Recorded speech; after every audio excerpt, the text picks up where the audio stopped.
वर्षा निवासस्थानी मुख्यमंत्री आणि दोन्ही उपमुख्यमंत्र्यांमध्ये महत्त्वाची बैठक। पालिका निवडणुकीच्या पार्श्वभूमीवर रणनीती ठरल्याची सूत्रांची माहिती।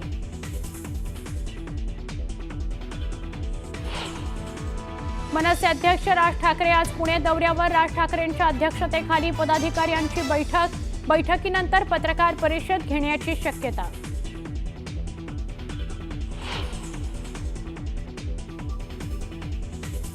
अमित ठाकरे घेणार आशिष शेलारांची भेट। शेलारांच्या वांद्रे इथल्या कार्यालयात होणाऱ्या भेटीचं कारण गुलदस्त्यात।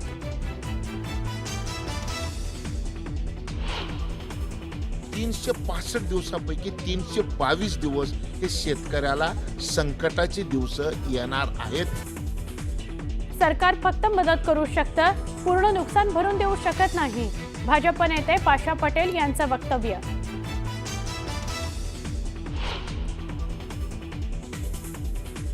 कोल्हापूरच्या सिद्धार्थनगरमध्ये 2 गटात तुफान राडा आणि दगडफेक। रस्त्यावर बांधलेला स्टेज काढण्यावरून वाद। परिस्थितीवर नियंत्रण मिळवण्यात पोलिसांना यश।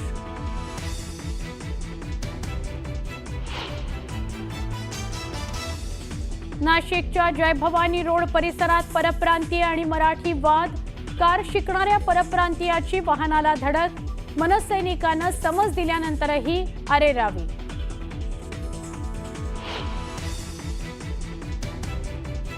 बीडमध्ये 2 मैत्रिणींमध्ये बॉयफ्रेंडवरून वाद। मैत्रिणीकडून मैत्रिणीची हत्या। मृतदेह घेऊन जातानाचा आरोपी वृंदावनी फरताडे हिचा सीसीटीव्ही समोर। ऑनलाईन गेमिंग बिलाला राष्ट्रपती द्रौपदी मुर्मू यांच्याकडून मंजुरी। ऑनलाईन गेमिंग बिलाचं रूपांतर कायद्यात होणार। गावाकडच्या काही महत्त्वाच्या 50 बातम्या अतिशय वेगवान स्वरूपात सुरुवात करूयात। जनसामान्यांचं जीवनमान उंचावण्यासाठी सरकार विविध योजना, उपक्रम आणि अभियानांची अंमलबजावणी करते आणि त्यानुसार 15व्या वित्त आयोगाच्या निधीतून सुरू असलेली पायाभूत आरोग्य सुविधा, प्रधानमंत्री मातृवंदना योजना, प्रधानमंत्री आयुष्मान भारत आदी योजनांमधील प्रलंबित कामं 31 मार्च पूर्वी पूर्ण करण्याचे आदेश मुख्यमंत्री देवेंद्र फडणवीस यांनी प्रशासनाला दिलेले आहेत। मानवी आरोग्यावर कबुतरांचा होणारा परिणाम अभ्यासण्यासाठी राज्य शासनानं तज्ज्ञ समिती गठीत केली आहे। मुंबई उच्च न्यायालयानं 13 ऑगस्ट 2025 रोजी दिलेल्या आदेशानुसार ही समिती स्थापन करण्यात आलेली आहे। समितीनं पहिल्या बैठकीपासून 30 दिवसांच्या आत शासनाला आपला अहवाल सादर करणं अपेक्षित आहे। अंधेरी ते दहिसर मेट्रो 2 आणि गुंदवली ते दहिसर मेट्रो 7 मार्गिकेवरील प्रवास भाडे वाढण्याची शक्यता आहे। MMRDAनं भाडं निर्धारण समिती गठीत करण्याचा प्रस्ताव मंजुरीसाठी राज्य सरकारकडे या महिन्यात पाठवलाय। मुख्यमंत्र्यांनी मंजुरी देताच पुढे केंद्राला ही समिती स्थापन करण्यासाठी शिफारस केली जाणार आहे। नागपूर महानगरपालिकेमध्ये एकूण 245 पदांची नियुक्ती प्रक्रिया यशस्वीरित्या पार पडल्यानंतर आता विविध 174 पदांसाठी पुन्हा मेगा भरती घेण्यात येणार आहे। 174 पदांची ऑनलाईन पद्धतीनं भरती प्रक्रिया येत्या 26 ऑगस्टपासून सुरू होणार आहे। यंदाच्या गणेशोत्सवातही जलप्रदूषण टाळण्यासाठी नवी मुंबई महानगरपालिका 139 कृत्रिम तलाव तयार करणार आहे। कृत्रिम तलावांच्या जागा परिमंडळ आणि अभियांत्रिकी विभागामार्फत निश्चित करण्यात आलेल्या आहेत। गणेशोत्सवासाठी कोकणात जाणाऱ्या चाकरमान्यांची गैरसोय होऊ नये यासाठी प्रशासनानं विशेष तयारी केलेली आहे। यामध्ये राष्ट्रीय महामार्गावर प्रत्येक 15 किलोमीटरवर सुविधा केंद्र उभारणार आहेत, तर 23 ठिकाणी रुग्णवाहिका तैनात केलेल्या आहेत। यंदा अपघात टाळण्यासाठी युद्धपातळीवर खड्डे बुजवण्याचा आणि वेगरोधक फलक लावण्यावर लक्ष देणार असल्याची माहिती वाहतूक खात्याचे अपर महासंचालक प्रवीण साळुंखे यांनी दिली आहे। पाहूयात। गणेशोत्सव अवघ्या 4 दिवसांवर येऊन ठेपला असला तरी मुंबई गोवा महामार्ग ठिकठिकाणी खड्ड्यातच आहे। प्रशासनानं रस्त्याच्या डागडुजीकडे कानाडोळा केलेला असून हा महामार्ग वेळेत दुरुस्त झाला नाही तर गणेशोत्सवाला चाकरमानी वेळेत पोहोचतील की नाही हा प्रश्न कायम आहे। मुंबई गोवा महामार्ग आणि रायगड जिल्ह्यामध्ये होणारी गुन्हेगारी रोखण्यासाठी अत्याधुनिक कॅमेरे असलेली ANPR ही तंत्रज्ञान असलेली संकल्पना रायगड पोलिसांच्या मदतीकरता सज्ज झाली आहे। गुन्ह्यामध्ये वापरलेल्या वाहनांची इत्थंभूत माहिती मिळण्यासाठी मुंबई गोवा महामार्गावरील साई सहारा प्रतिष्ठानच्या पुढाकारानं ANPR हे कॅमेरे बसवण्यात आलेले आहेत। गेले 5 दिवस मुसळधार कोसळणाऱ्या पावसानं आता उघडीप दिलेली आहे। पंचगंगा धोका पातळीच्या आत वाहू लागल्यानं पुराचा धोका टळताना दिसतोय। जिल्ह्यामध्ये अद्यापही 50 मार्गावरील वाहतूक बंद असून 46 बंधारे पाण्याखाली आहेत। गोंदिया जिल्ह्यातील खजरी या गावी 3 ऑगस्ट रोजी एका अनोळखी महिलेची धारदार शस्त्रानं हत्या झाली होती. या घटनेचा उलगडा गोंदिया पोलिसांनी लावलाय. आरोपीनं महिलेच्या 7 महिन्याच्या मुलाची विक्री करून पैसे कमावण्याची योजना आखली होती. त्यासाठी त्यानं महिलेची हत्या केली असून या प्रकरणी 7 आरोपींना पोलिसांनी अटक केली आहे. राज्यातील रखडलेल्या स्थानिक स्वराज्य संस्थांच्या निवडणुका लवकरच अपेक्षित असून मुंबई महानगरपालिकेनं आगामी निवडणुकीसाठी प्रभागांच्या भौगोलिक सीमांबाबतचा प्रारूप आराखडा जाहीर केला आहे आणि या प्रारूप आराखड्यावर मुंबई महानगरपालिकेनं नागरिकांकडून हरकती आणि सूचना मागवलेल्या आहेत. हरकती आणि सूचना सादर करण्यासाठी 4 सप्टेंबरपर्यंत मुदत आहे.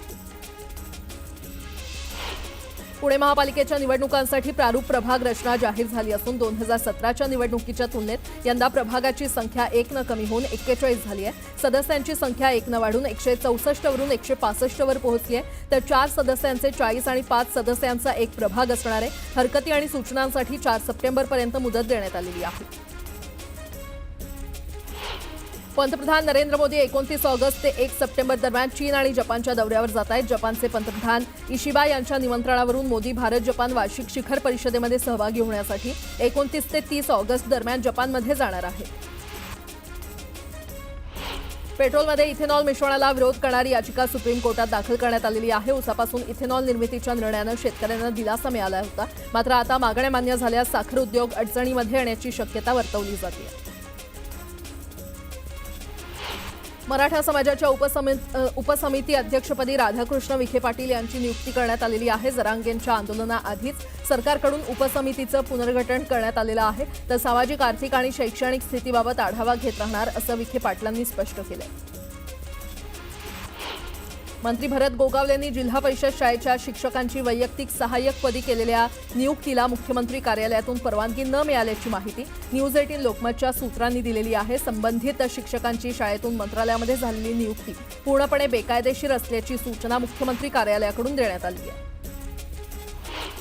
मुंबईत मराठी विरुद्ध हिंदी भाषेचा वाद थांबण्याचं नाव घेत नाहीये. बोरिवली रेल्वे स्थानकाच्या प्लॅटफॉर्म क्रमांक 1 वरील दुकानदाराला मराठी बोलायला सांगितल्यावर त्यानं नकार देत अपमान केला. यानंतर मनसैनिकांनी मनसे स्टाईलनं या दुकानदाराला उत्तर देत कान धरून माफी मागायला लावली. नाशिकच्या जय भवानी रोड परिसरात परप्रांतीय आणि मराठी वाद उफाळून आला. काल शिकणाऱ्या परप्रांतीयानं या भागातील एका वाहनाला धडक देत अरेरावी केली. दरम्यान मनसैनिकांनी समज दिल्यानंतरही पुन्हा अरेरावी केल्यामुळे मराठी बोलण्यास नकार देणाऱ्या परप्रांतीयाला मनसे पदाधिकाऱ्यांनी चांगलाच चोप दिला. तारापूर एमआयडीसीमध्ये झालेल्या वायू गळतीमुळे 4 कामगारांचा मृत्यू झाला होता. या प्रकरणी आता संचालकासह 3घांविरोधात बोईसर पोलीस ठाण्यात गुन्हा दाखल करण्यात आलाय. निष्काळजीपणा करून जीविताला धोका निर्माण केल्याचा ठपका संचालकावर ठेवण्यात आलाय. शिवसेनेच्या वैद्यकीय मदत कक्षाचे जिल्हा समन्वयक विलास मस्के यांच्या घरावर प्राणघातक हल्ला करण्यात आला. या हल्ल्यामध्ये विलास मस्के गंभीर जखमी असून बहीण भाग्यश्री सोजेच्या हातावर धारदार शस्त्रानं वार करण्यात आला असून दोघांवरही खासगी रुग्णालयामध्ये उपचार सुरू आहेत. बदलापूरमध्ये 1.5 कोटी रुपये खर्चून पेवर ब्लॉक लावण्यात आले होते. मात्र आता पुन्हा पेवर ब्लॉक लावण्यात येत आहेत. पुन्हा पेवर ब्लॉक लावून पालिकेच्या पैशांचं नाहक नुकसान होत असल्यानं नागरिकांनी नाराजी व्यक्त केली आहे. चौकशी करून तातडीनं कारवाई करण्याची मागणी करण्यात आली आहे.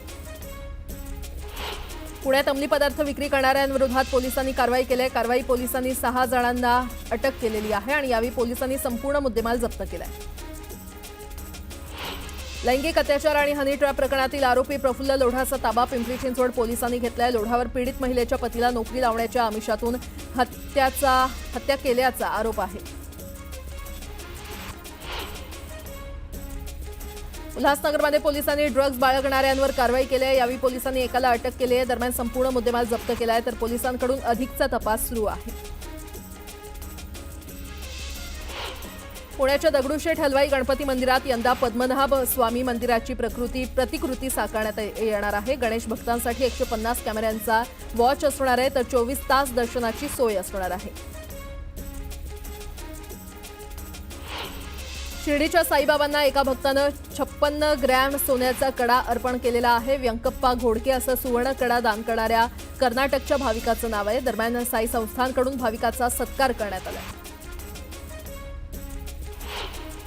गडचिरोली जिल्ह्याला लागून असलेल्या छत्तीसगड सीमेच्या हद्दीतील गावात स्वातंत्र्य दिन साजरा केल्यामुळे आदिवासी तरुणाची माओवाद्यांनी हत्या केली होती. या घटनेवरून वातावरण तापलंय. या संदर्भात पोलिसांकडून जनजागृती सुरू असून नागरिकांनी याचा निषेध व्यक्त केला.